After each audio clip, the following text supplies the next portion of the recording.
Hello and welcome back to another video. If you're new, my name's Brianna and today's video is all about hips.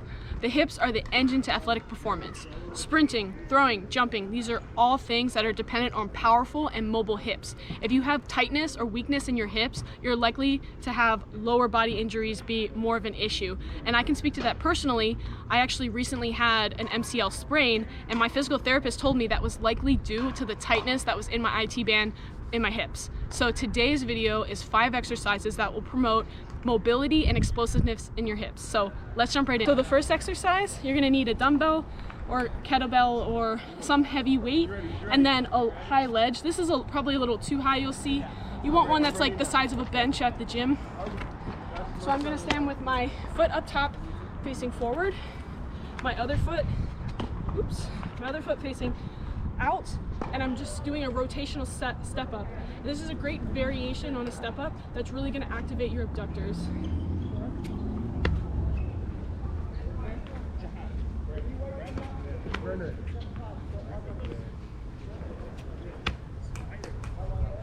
This is a great exercise to include in your leg day for strength training. The second exercise is a great warm-up drill that you can do to improve hip mobility. So all you're gonna need is 3 cones, or in this case I have 2 water bottles and a dumbbell because I don't have any high cones, but you want them to be off the ground so you actually have to lift your leg over them. And what you're gonna do is you're gonna spread out so your legs are in a V, and you're gonna go one leg at a time and avoid hitting the cone or the object.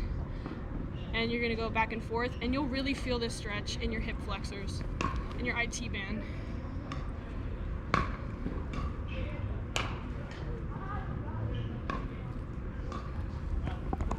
So for this third exercise, we're doing a lateral squat. You'll need a dumbbell, a kettlebell, or if you have a heavy like gallon water bottle, that'll work. Just a weight that you can hold out in front of you. It's really important for this exercise that you keep your back foot flat on the ground. As soon as you start to lift your foot when you do a lateral squat, you'll feel it more in your hamstrings and you're taking away what your hips are giving. So you really want to make sure you emphasize your hips by keeping your foot flat. You're going to hold the weight out. You're going to slowly lean to one side, keeping that back foot flat. Come back up, reset, keeping that back foot flat. So for this fourth exercise, it's another mobility drill, and it looks very simple, but trust me, if your hips are tight, it's gonna be painful, but it's gonna work out in the end. You'll notice my hips are a little tight today, so I'm gonna be struggling a little bit. But all you'll need is a ledge or something sturdy to rest your leg on, and you're gonna be almost in a pigeon pose, so your leg is bent in front of you, your opposite leg, and I'm gonna be facing that opposite leg, and all I'm doing is lifting this leg off of the ledge. Deceivingly difficult.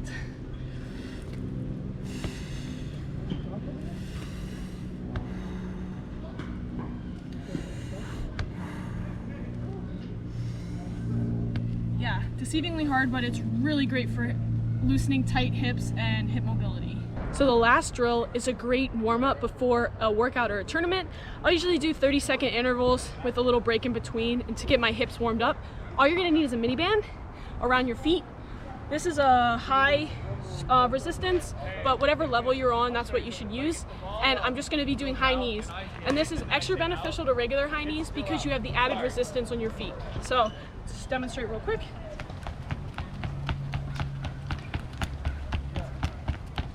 Just like that. I hope you enjoyed these 5 exercises. Again, the hips are super important, so make sure you hit those muscles in your strength training or before your warm-ups at tournaments and games. I hope you enjoyed this video. If you did, hit that subscribe button and hit that notification bell so you know exactly when new videos are posted, and drop a comment with any new topics you'd like me to cover, and I'll see you guys next week.